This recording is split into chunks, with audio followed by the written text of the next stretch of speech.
Hi there, everybody. We're going to continue our logic class today.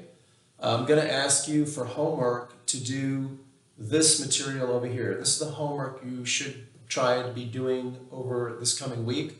We are not going to have another class this week due to the holiday. So this is the homework for next time. I'm asking you to do 7.2 Roman numeral 2, Roman numeral 3. Try to do as many of them as you can. There's a lot there, but try to do as many as you can.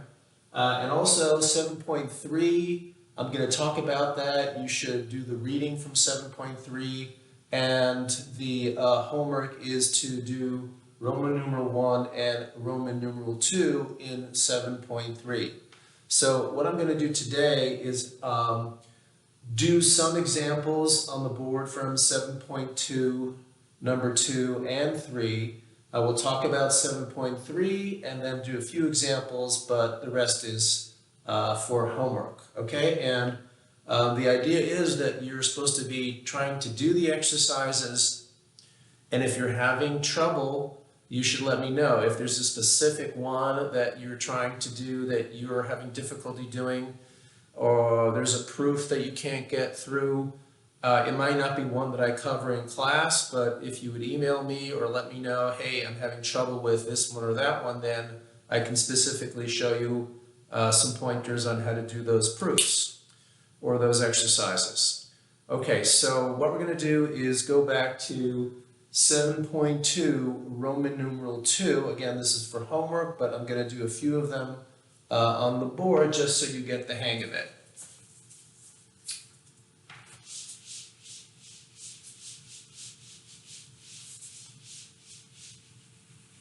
You'll notice, by the way, that I've written down on the board the names of the 8 inference rules that are in 7.1 and 7.2. So again, these names and their abbreviations, you're supposed to memorize that. You're supposed to know those rules by heart so you can apply them when needed.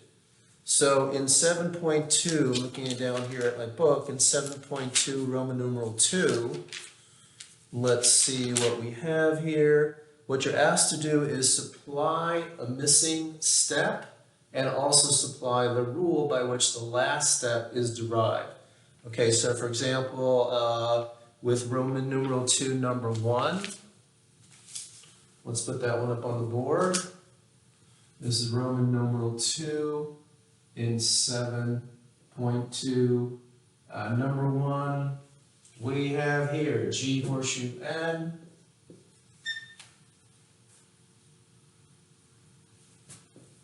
G horseshoe K, G dot K,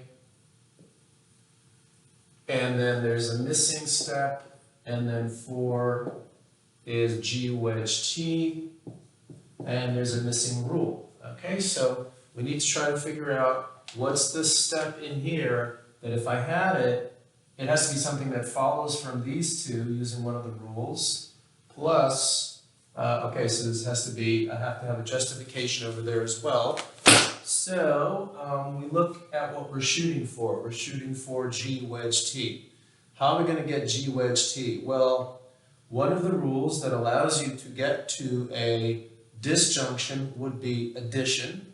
So that's a possibility. There may be other possibilities, but that's what I'm thinking is this is a wedge, and one way of proving a wedge is by getting either G or T separately, and then wedging on by addition. That's the rule that allows you to wedge on anything to a formula. So then I can wedge on T if I have G. Do I have G? Is there some way I can get G here? I look back in my steps, I see that we have a conjunction of G dot K, right? And G dot K I can use simplification on G dot K to get G, and now I do addition. So this would be simplification on step 2. This is addition on step 3. And that is the answer. So again, you have to know the rules. You have to be thinking, what rule could I use? You have to be thinking in your mind, I want to apply rules if I can. It turned out here that number 1 was extraneous. In other words, 1 did not really help us get to G wedge T. They're just putting number 1 here to make it a little more challenging to try to figure out what is the right rule what is the next step for number 3. So anyway, that's number 1. Let me do another one from 7.2. I'll do a couple of them. Okay, let's try. I'm going to skip down to number 5. This is number 5 in 7.2 Roman numeral 2. We have S horseshoe E, E wedge S dot P, not E, blank and blank, and we have S as the last step. Okay. What do I need to have on line 4 in order to get somehow to S? Okay, well, if I did a modus tollens on 1 and 3, let's suppose I'm just thinking about rules that I could apply. Modus tollens on 1 and 3, I would get not S, right? But that's not helpful. I'm asked to try to get to S. So how about, really the only rule I can do on 2 and 3 together is disjunctive syllogism, okay? Disjunctive syllogism says that when you have a wedge and you have the negation of one of the sides, you can get the other side. So this would be S dot P. I go disjunctive syllogism, that's DS on 2 and 3. Disjunctive syllogism on 2 and 3, and then I can then simply do simplification on 4 to get S by itself.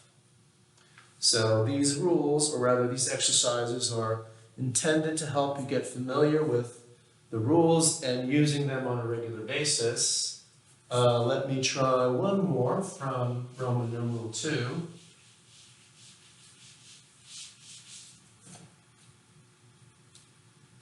Let's skip down to number 9. Let me skip down to number 9.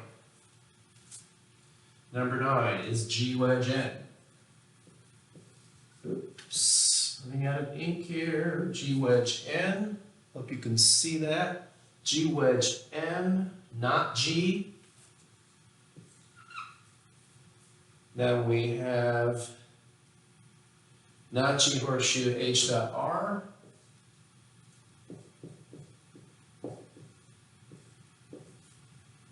And then we have blank and blank. And as the last desired step, we have H with a blank. Okay. If you want to do this yourself, pause the video and then come back and see what I'm doing here if you like. I'm trying to get H. I look back in my steps here, I see H is sitting over here. H is inside this conjunction. It's also a consequent of this horseshoe.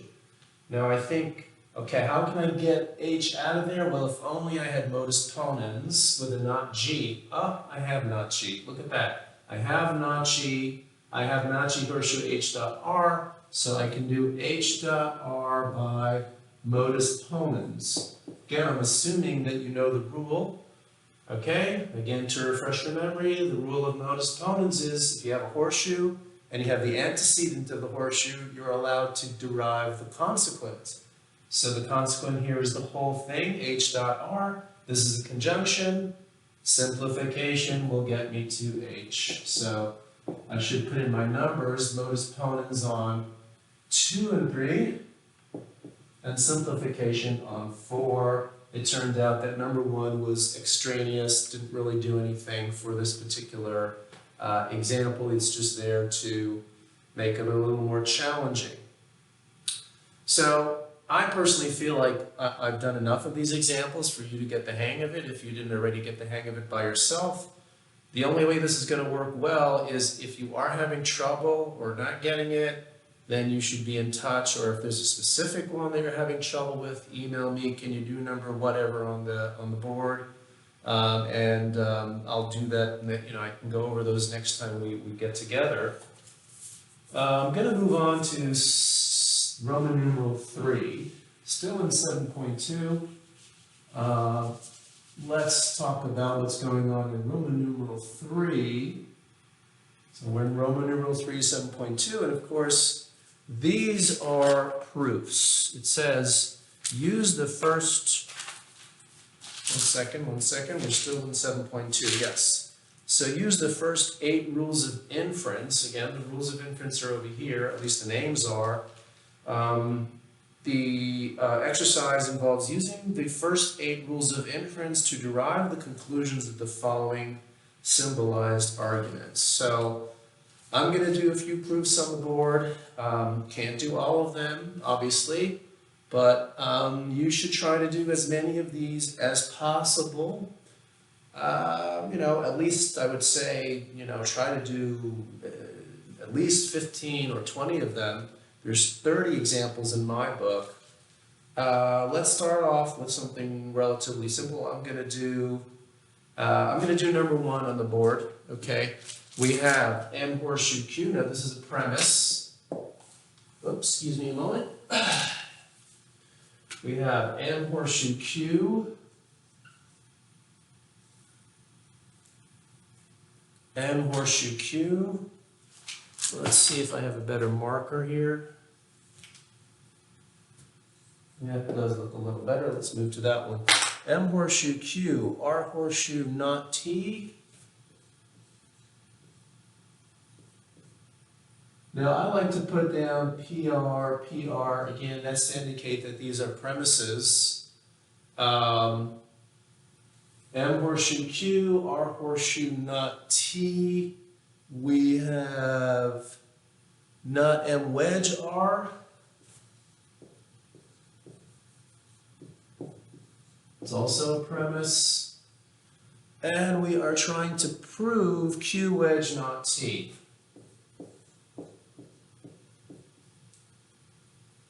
Okay, we're trying to prove Q wedge not T. We've got to make sure we copy the example correctly. I think we've got it. Okay. All right, so I'm allowed to use any of these 8 rules over here. One thing I suggest doing is writing down. It just visually helps if you write down the conclusion somewhere on the bottom, and then you kind of know what you're shooting for. Q wedge not T. Now I can think about this like working backwards. I'm thinking, and again, that's an important strategy to have in mind, is sometimes you need to work backwards from the conclusion to your premises. Sometimes you just apply rules. You see a rule, apply it. Okay, do I see a rule that I can apply here off the top of my head? I'm looking at this and I'm thinking, no, I don't see, is there a rule? Can I do some kind of,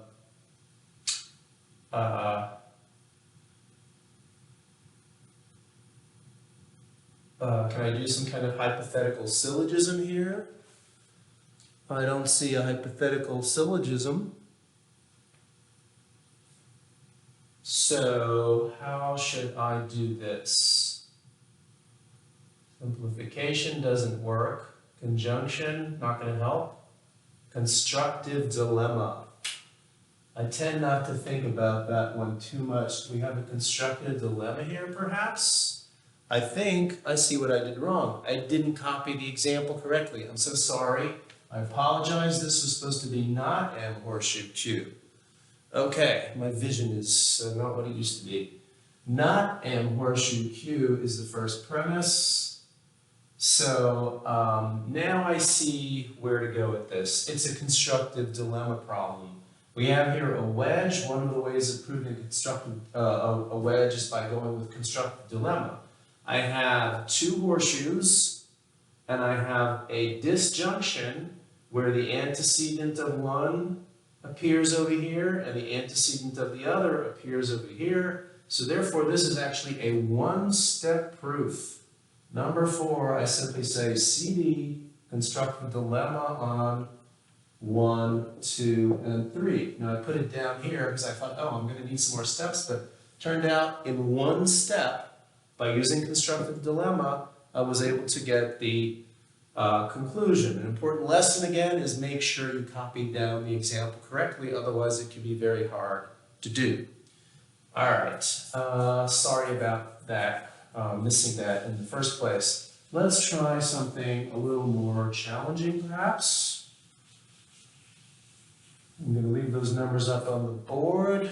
Let's move down to, let's say, I'm going to do number 5. Number 5, this is again Roman numeral 3 and 7.2. Number 5 looks like this. G horseshoe S dot T, S wedge T horseshoe J,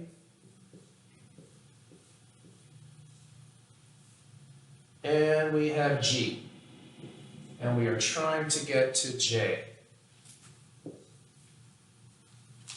Okay, G, let me just check this, make sure I got this right. G horseshoe S dot T, S wedge T horseshoe J, then we have G, and we're trying to prove J. Okay, so I'm going to put J over here. I don't know what step it's going to be. I don't know what that last rule is going to be. But right away, I'm thinking, again, there's the strategy of just applying a rule if you see one. Now, if you apply a rule and it turns out to be unnecessary, it doesn't make your proof wrong, okay?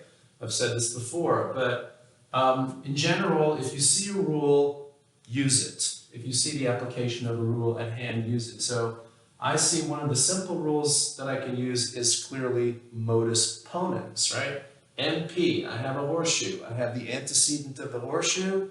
I can now derive S dot T by a modus ponens on 1 and 3. Okay, so I can even do a little check to say, okay, I looked at number 1, I kind of unpacked it. Basically, that's what's going on with a lot of these proofs, is that you're unpacking, you're taking larger formulas and you're breaking them down into their simpler components. In fact, here, the conclusion is a simple component all by itself, J. But anyway, let's get back to this proof. I have S dot T. Is there some way I can get to J? Yes, indeed.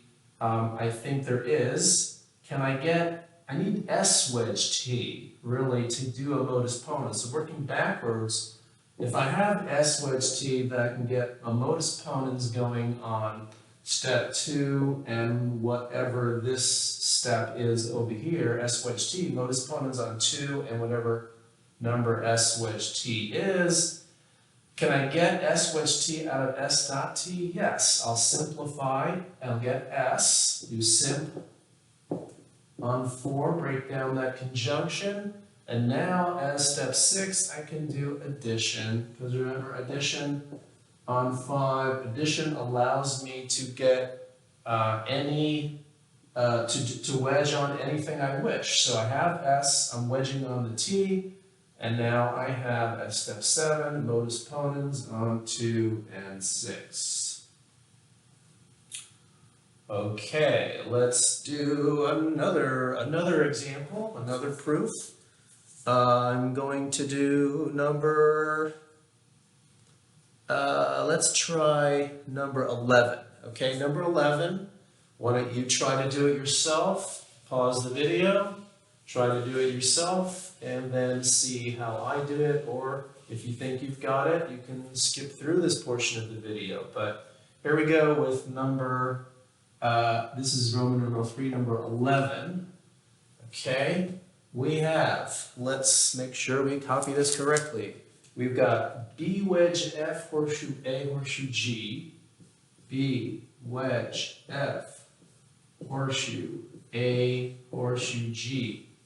I hope that's not too small for you to see. That is the premise. We have B wedge E horseshoe G horseshoe K, B wedge E horseshoe G horseshoe K.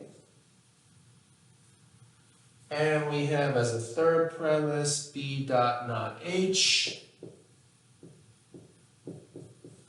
And what we're trying to prove is A horseshoe K. Okay. One mistake that sometimes people make is, for some reason, I've seen this, a student or even myself, I'll make this mistake, is I'll write the conclusion as the very next step. And obviously that's wrong. You don't want to just put your conclusion as the next step. The conclusion is just the goal of really what the proof is trying to get at. So again, I like to put down on the bottom, I'm going to put down what I'm shooting for. I don't know how long it's going to take, how many steps this is going to take, but just visually it helps if you put the conclusion down toward the bottom of your proof, and then you are focused on what you need to prove. Okay, what can we do here? Well, we could try working backwards, but really, if you see a rule, use it. Now, anytime you see a conjunction in your premises, you're almost always, not always, but almost always, you're going to have to break it down. So right away, I'm going to break it down. I see that there's a conjunction here, number 3. I'm going to do simp, and I'm going to do not H, simp. Okay? As I said before, from my perspective, simplification has 2 versions. You can simplify the left half, you can simplify the right half off of the conjunction. So I'm doing simp on 3, simp on 3. Now I have B, and I also have not H. Okay. How can I get to A horseshoe K? I can sort of check off number 3 because I broke it down, not likely to use it again. So in order to get something out of number 1 and 2, wouldn't it be nice if I had B wedge F, then I could get A horseshoe G. If I had B wedge G, I could do modus ponens and get the right-hand side of this conditional. So is there some way of getting B wedge F, B wedge E? Yes, there is. Because I have B, I can do addition, B wedge E. Remember, I'm allowed to wedge on anything I wish. And in this case, I strategically wedge on the E. So I get B wedge E on 4. I'm doing it on purpose because I know that if I get B wedge E, I can then break that number 1 down by modus ponens. So I'm going to do B wedge E, I'm going to do B wedge F. Might as well do that right away. So that's addition on 4 also. Now A horseshoe K is not coming yet, but I'll be optimistic that I'm going to get there. I'm going to put it down here. Now that I have B wedge E and I have B wedge F, I can do a modus ponens on numbers 1 and 7, number 2 and 6, right? I have B wedge E here, I have a conditional. Well, this conditional matches up with the B wedge E here, so I'm going to do 8. And it's going to be a modus. It doesn't really matter what order I do this in. Might need a little more room here. Maybe this is I'll try to write a little smaller here. Number 8 is going to be, let's do A horseshoe G by modus ponens on 1 and 7, because that's B wedge F. Modus ponens on 1 and 7. And a modus ponens on, let's see, 2 and 6 gives me G horseshoe K. Modus ponens on 2 and 6. Okay, I get G horseshoe K out of 2 and 6. And now I have, I'm sorry, this is below your screen, so I'll try to move it up here. 10 is going to be the conclusion, A horseshoe K, by a hypothetical syllogism on 8 and 9. I hope you can see that. I think you can, right? Because I have A horseshoe G, G horseshoe K, G is the middle term. Hypothetical syllogism, that's the rule that allows you to get the antecedent horseshoe, the consequent of the other, if the consequent of one is the same as the antecedent of the other. So I get A horseshoe K, that was my conclusion by hypothetical syllogism on 8 and 9. And that's the proof for number 11. Okay. Again, I think what I'm going to do now is move on to 7.3 and talk about the rules of replacements. But again, I know I'm repeating myself a lot. Try to do the proofs in Roman numeral 3. Don't bother with Roman numeral 4. Okay, I'm not asking you to do that. That involves translation and then building proofs or constructing proofs out of the translated argument. So I'd like to focus on just doing proofs, and we will come back and review the practice of how to do translations correctly. That's a skill that is also important and will be in some form or other on your final exam. So, but for now, I'm asking you to focus on Roman numeral 3 in 7.2 as your homework, and we're also going to talk now about what's going on in 7.3, which introduces a new kind of rule. They're called rules of replacement. All right, let me erase the board here, make some room, and we'll talk about 7.3 a little bit. So 7.3, rules of replacement. Up till now, we've been talking about rules of inference. These are all rules of inference. The rules of replacement, they're also rules that you're allowed to use in constructing proofs.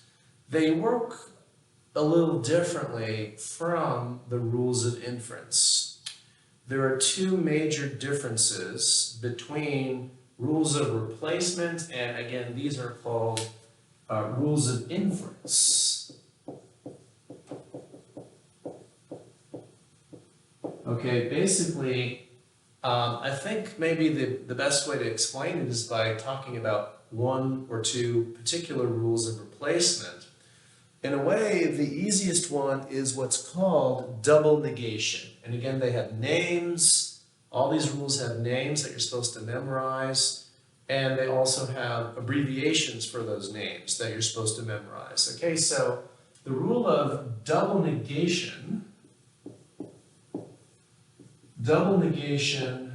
is abbreviated DN, that's double negation. The rule of double negation is expressed as follows. If I have a formula that's P, now P is a variable that can stand for any formula. It could be very complicated. It could be A wedge B horseshoe C. It could be A biconditional D wedge D horseshoe F. It could be something very long. Any formula whatsoever, whatever that formula is may be replaced with not that formula, okay? Whatever that formula is, now these four little dots, they're like two colons in a row. Yes, that's the way they do it in the book, just glancing at the book. The rule of double negation says, whenever I have a formula, I can replace it with not P. And whenever I have not P, I can strip off the two tildes and replace that with P. So, and of course, you know, that's logical. If you do a truth table for P and a truth table for not P, they're going to be identical under the major operator, right? Whenever P is true, not P is going to be also true. Whenever P is false, not P is also going to be false. And vice versa. Whenever this is true, whenever this is false, whenever this whole formula is false, this whole formula is going to be false. All right, so, but what the four dots here indicate is that they are logically equivalent formulas. And what we're saying is, anytime I see P, I can replace it with not P. And here's something interesting about the rules of replacement. The rules of replacement may be used on parts of formulas. Okay, I'll say that again. The rules of replacement, such as double negation, the rule of double negation and the other rules of replacement that we'll be learning in 7.3 may be used on subformulas. Okay, I'll give you an illustration of that. Let's suppose I'm doing proofs. I don't know, I'm in the middle of a proof and I have over here A horseshoe B, dot not C. Okay? Now, I could do simplification on this, but let's leave that aside. If I choose to, I'm allowed to go to step 3. I could say A horseshoe B dot C. Double negation on 2. Because with a replacement rule, that's why it's called a replacement. I'm allowed to replace any formula that looks like P can be replaced with stripping off. Actually, I'm going from right to left here. I'm saying I'm replacing the not C with the C. I keep everything else the same. That's part of the rule. If you're going to use double negation on a subformula, you have to keep everything else exactly the same, right? It wouldn't be fair to simply go something like, well, I'm going to replace this and change that and go B horseshoe A dot C. That would be wrong because, yes, I replaced the not C with C, but I didn't keep everything else the same. You must keep everything else the same if you're going to use replacement rule on a part of a formula. So this would be correct, okay? Now also, I'll give you, here's something I could do with double negation. If I felt like it, this would be a legitimate use of the rule. I could go A horseshoe not B dot not C. This would be a double negation on 2. Okay, in other words, what I'm doing is I'm substituting or replacing B with not B. That's also a legitimate use of this rule. So the rules of replacement, I said there's two differences between rules of replacement and inference rules. One difference is rules of inference, you cannot use rules of inference on parts of formulas. You cannot use rules of inference on subformulas, okay? Whereas rules of replacement, you can go into a formula and replace it with either adding 2 tildes onto some formula or taking off 2 tildes of one formula, okay? So you could do this. But another difference between rules of inference and rules of replacement is that rules of replacement are, let's call them symmetrical. They go back and forth. You can go from this to this. You can also go from this to this. They are two-way rules. Whereas if you remember the rule of inference, like for example, if you have, this is the rule of modus ponens, right? If you have P horseshoe Q, P, therefore Q. This is the rule of modus ponens. Sorry, it's a bit low on your screen there, but you can't go from Q to P and P horseshoe Q. That'd be crazy, right? You can't go from Q to whatever you want and another thing, whatever you want.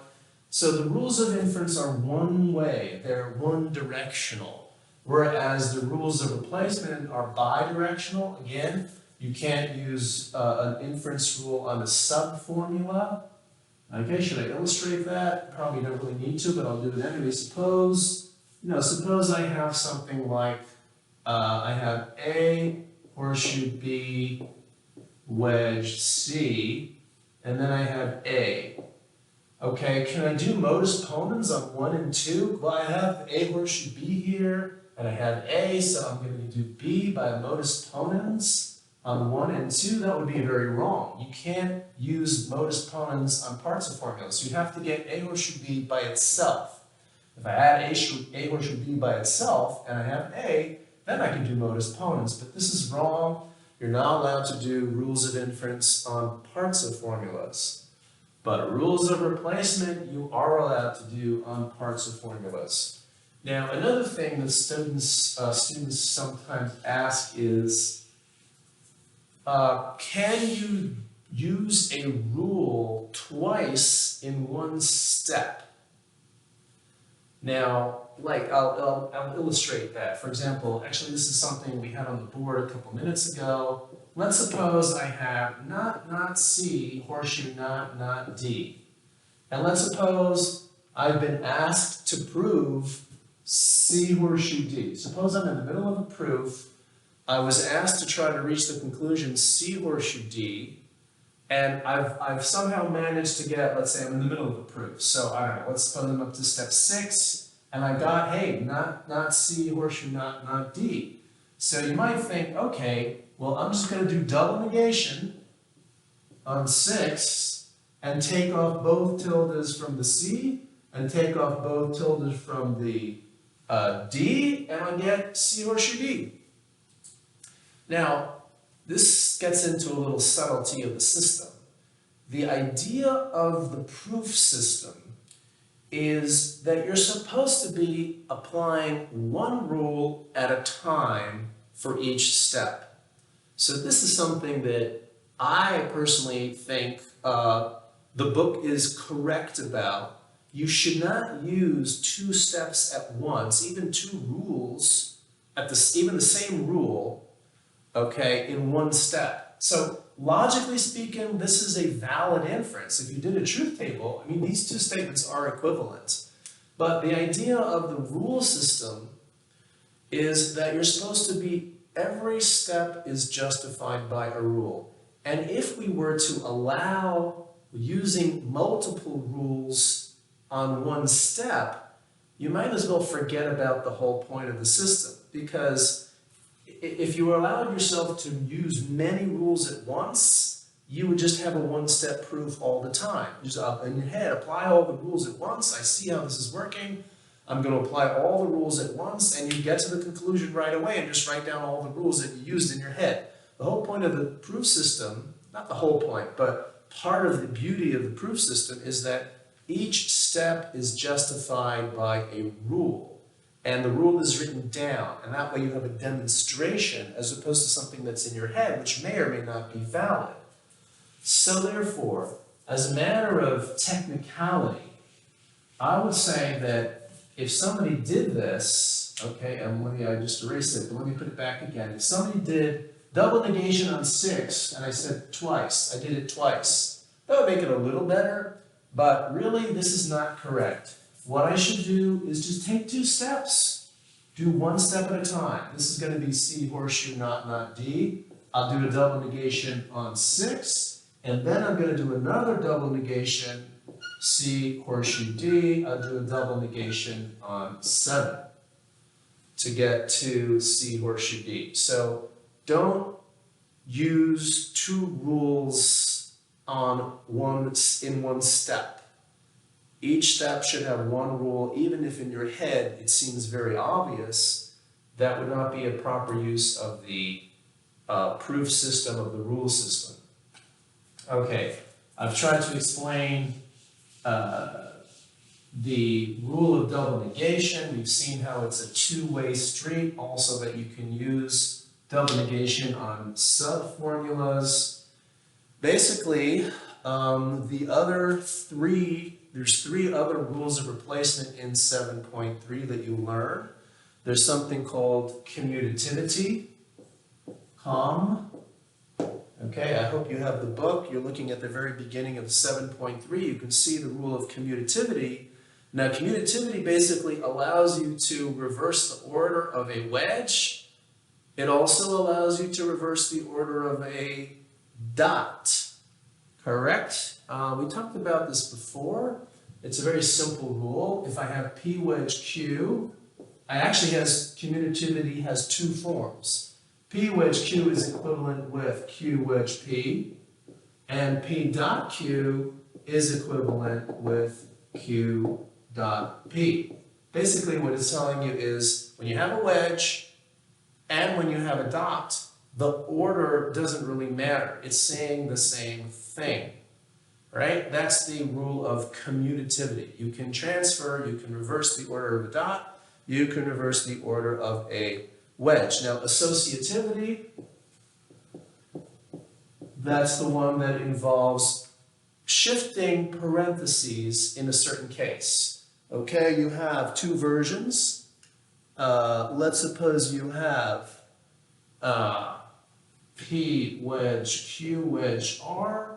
You can change that to P wedge Q wedge R. You can regroup the parentheses. Yeah, that's the rule of associativity. And it has another version.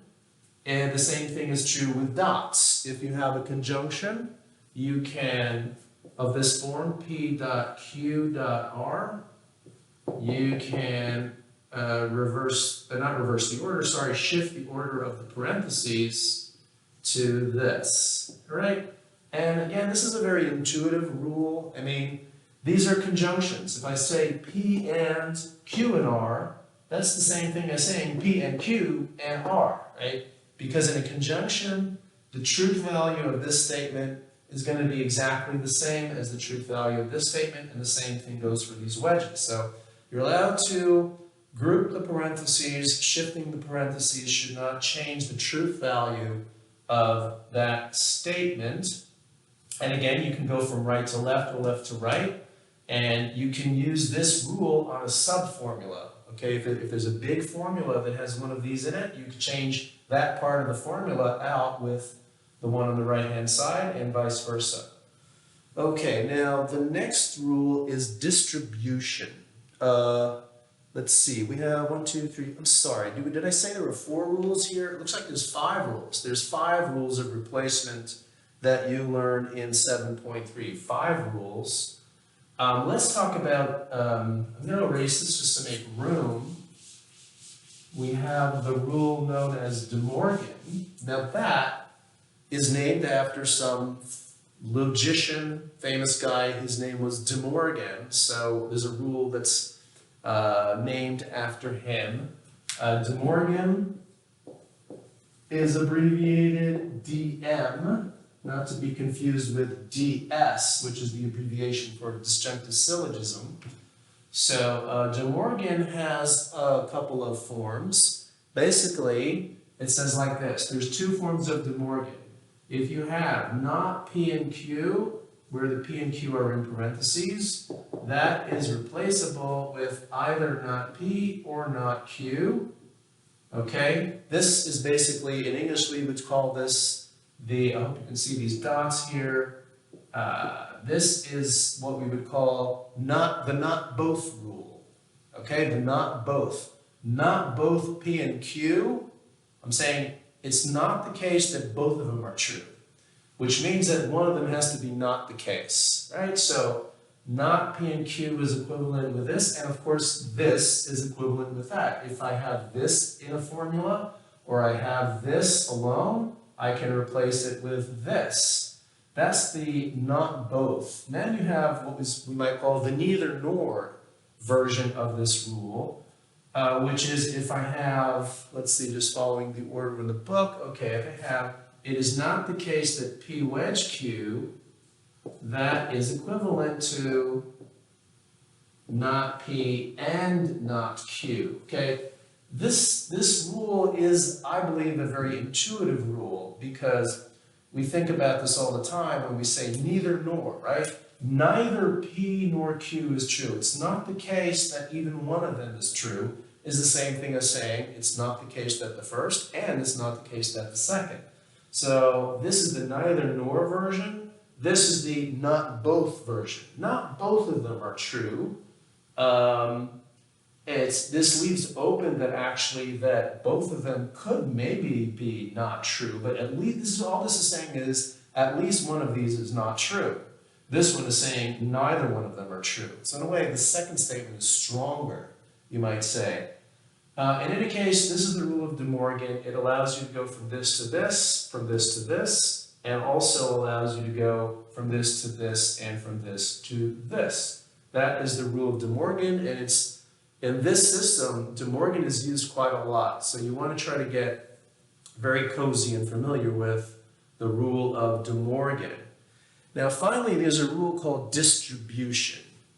Distribution, I'm telling you, I've been doing this for a long time. I can never get distribution into my head right without looking at it every single time. Distribution to me is, there's some kind of mental block I have against getting distribution into my head. But it's a rule that we have to learn, and for some of these proofs, at least in this section and the next section, you really need to know and have distribution under your belt. So what is distribution? It goes, again, there's two versions in this case. There's two versions of distribution. We have P dot Q wedge R. This is distribution now we're talking about. Let me put it over here. Distribution, which is abbreviated as dist. Okay. What is distribution? It is P dot Q wedge R. See, I already wrote it wrong. Well, there's different versions of it. So we have P dot Q wedge R is the same thing, or it may be replaced with P and Q, or P or Q, P and Q or P and R. Let me get that down here. P and Q or P and R. Okay, that's one version of distribution. Why is it called distribution? Because you are distributing the P to the Q and distributing the P to the R. P and either Q and R means that one of these has got to be true, and so vice versa. If this thing is true, that means that P is definitely true, because like if this says either P and Q or P and R. Well, if this one's true, P is going to be true. If this one's true, P is going to be true also. So in a way, you have a little dilemma argument here that P has got to be true, and we know that at least one of these is true. So if either Q or R is true, we don't know necessarily which one. So that's one version of distribution, and the other one is where you have P wedge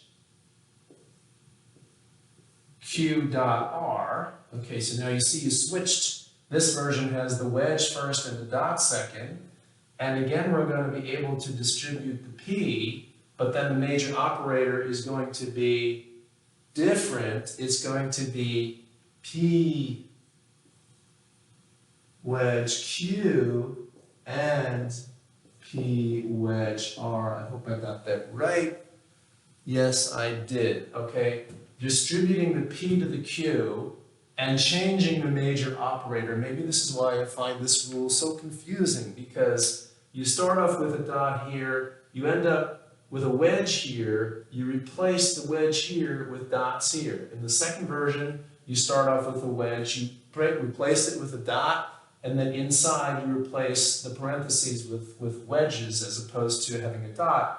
Anyway, it's a logical rule, it makes sense. If you did a truth table for these two formulas, they would be equivalent. If you did a truth table for these formulas, they would be equivalent. Now, you cannot go like that. You can't replace this with that, okay? That's not saying the same thing. And you can't replace this with that. That is not saying the same thing. So, it's definitely not equivalent. So, in any event, what is the rule of distribution? When you have a formula like this, you can replace it with that, and vice versa. When you have a formula like this, you can replace this one with that one, or that one with this one. So the rule, again, the rule of distribution is, I find, very sort of awkward and difficult to get the hang of, but we got to do the best we can. Double negation makes a lot of sense. Commutativity is easy. De Morgan is intuitive, and associativity is easy, so at least those rules are fairly straightforward. Now what I'm going to do is, I asked you for homework to do from 7.3, Roman numeral 1 and Roman numeral 2, okay? In addition to what I asked you to do from the 7.2, Roman numeral 3. So let's spend a few minutes on the board doing some exercises from 7.3, Roman numeral 1.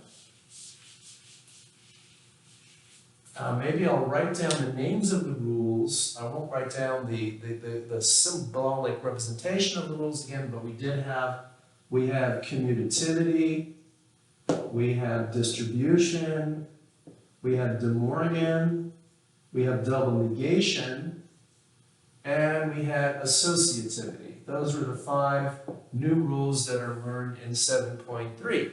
So in 7.3 Roman numeral 1, you're learning to get the hang of how these rules work in practice. So for example, why don't you try right now, 7.3 Roman numeral 1, try to do number 1, if you can, in your notebook or in your head if you really want to. Pause the video and maybe try doing a few of these. I'll do the first 3 on the board. So if you want to pause the video, do number 1, 2, and 3 from this set, and then turn the video back on. And okay, did you turn the video off and turn it back on? Well, hello again. We're going to do number 1 on the board. This has knot E, horseshoe H. We have knot N wedge G. We have knot A wedge D. And we're asked to say, what would we get by De Morgan? So what will we get by De Morgan? Well, De Morgan is the rule that allows us to flip a not both or a neither nor, right? If you look back at De Morgan. Well, this is the negation of a horseshoe. Can't do anything with that with De Morgan. This has not, now if it was like this, that would be different. Then we could do De Morgan on 3. But there's nothing really to do. There's nothing at all you can do. You can't apply De Morgan to number 3. It is not the negation of a wedge. It has a negation of A, but that's not negating the whole wedge. 2 is the one we're going to have to use if we want to apply De Morgan. So applying De Morgan to number 2, we would get, this is the version of neither nor. It's not the case that either N or G is true, so we get not N and not G. That would be the answer to number 1. Not N and not G by De Morgan on step number 2. Okay, moving right along, we're going to do number 2.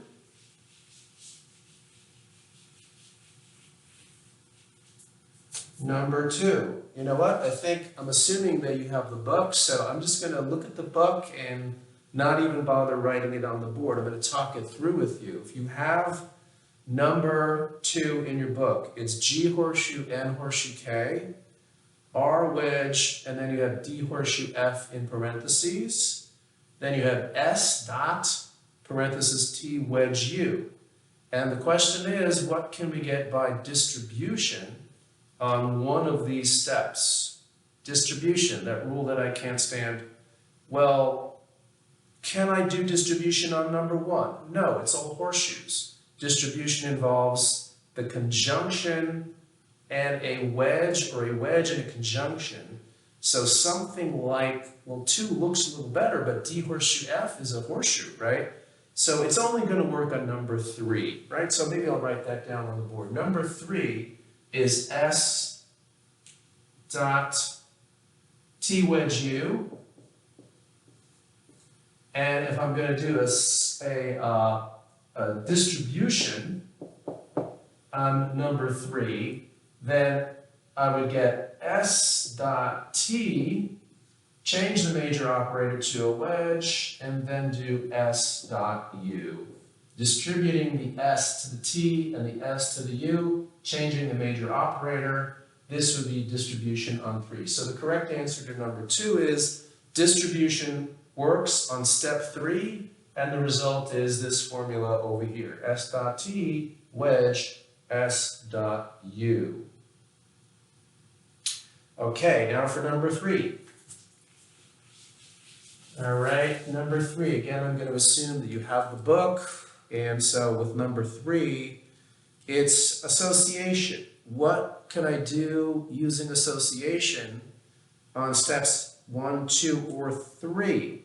Well, step number 1 is the answer. We have M wedge G wedge T over there, right? I see that that is M wedge G wedge T. I'll make that neater, sorry about that. We have M wedge G wedge T. I can do an association. Association is the rule that allows you to shift the parenthesis So I'm going to do M wedge G, wedge T would be the answer. I'm just shifting the parentheses over, keeping everything else the same.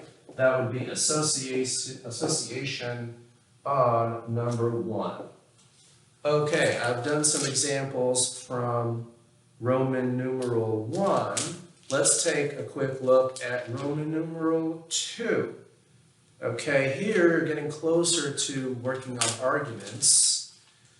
In the following symbolized arguments, derive the line needed to obtain the conclusion, which is the last line, and supply the justification for both lines. So, let me do number 1 on the board. I'll write this one on the board. Again, you can try it on your own first. Pause the video. See if you can do number 1. Using one of the new rules. We have K wedge C. This is from Roman numeral 2 now. Number 1, we have K wedge C. Not C. And we're trying to get, but we have a blank here, and then we're trying to get to what? To K by itself. And what rule would we need to get to this third step? Unknown. What rule could be used to get to K?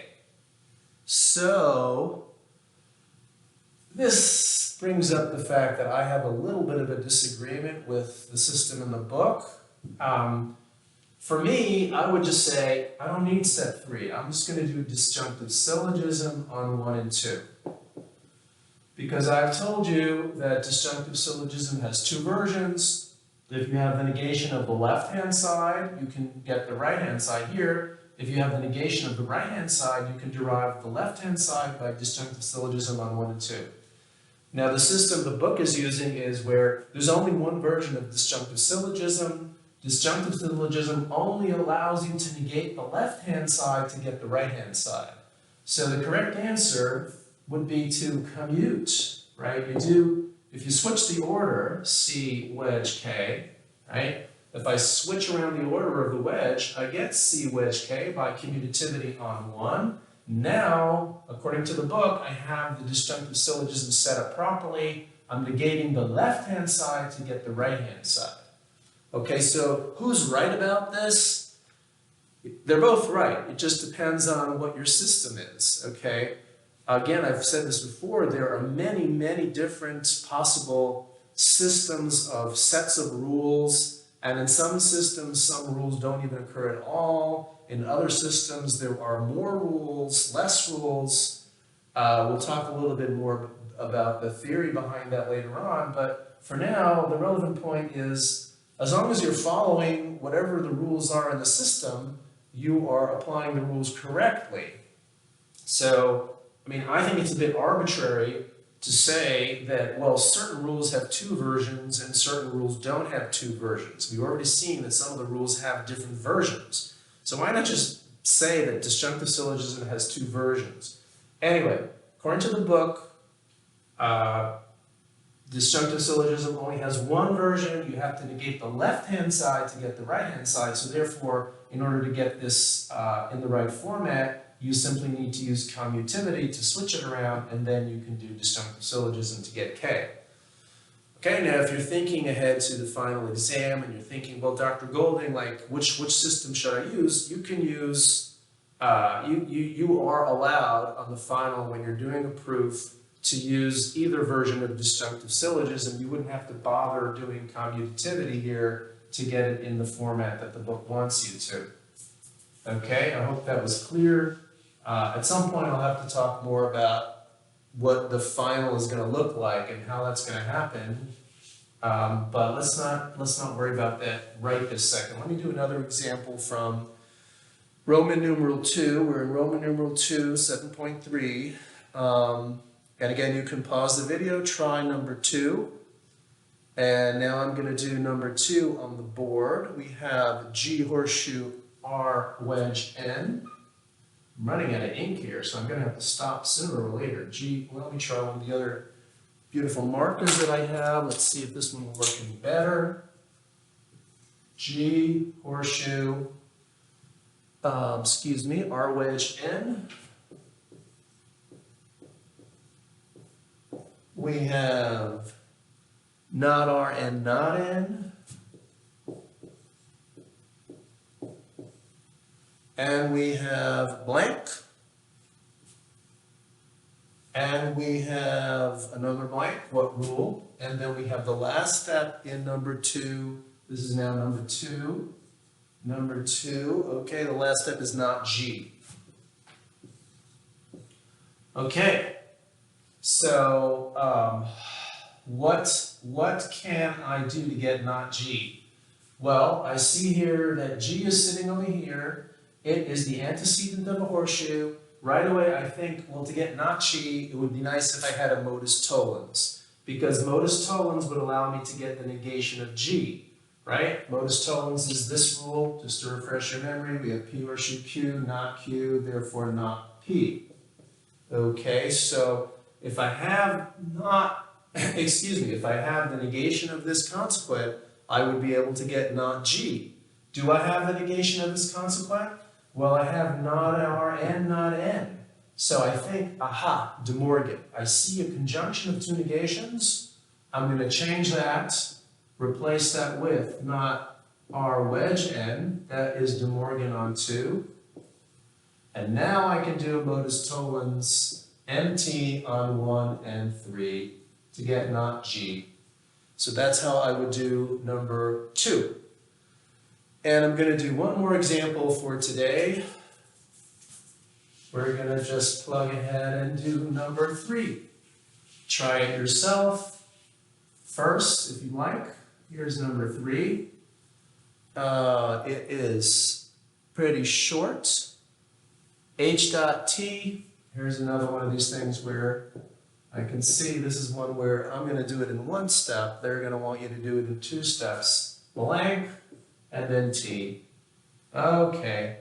I would say I don't need step 2. I'll do simplification on 1 because I've told you simplification really has 2 versions. You can either simplify the right-hand side or the left-hand side. So I would just say, hey, I'm doing a simplification on 1. I'm simplifying the right-hand side. According to the book, the preferred system is you can't simplify the right-hand side, you can only simplify the left-hand side. I don't know why, but that's just the way it is. You can only simplify the left-hand side. So what do we need to do? Commutivity. T dot H. We commute number 1. Then we could do simplification on 2 because we're simplifying off the left-hand side of the conjunction. Okay. This has gone on for over an hour. I think I've gotten a good start here on 7.3 for sure. So again, your homework, I gave it to you. It's to do, I don't know if I need to remind you about this, continue do the proofs from 7.2 Roman numeral 3. Try to do as many as you can. If you have trouble or want to email me or show me photos of your work, that would be fantastic. Then do exercises from 7.3, Roman numeral 1 and Roman numeral 2. Again, we're not going to have another class this week. Look forward to the next video lecture, which will be about doing proofs in Roman numeral 3, which I'm not asking you to do for homework yet. We'll talk about proofs and we'll go on with 7.4. Probably we'll get into that as well next time. So stay safe, healthy, and happy, and have a good holiday weekend. Bye for now.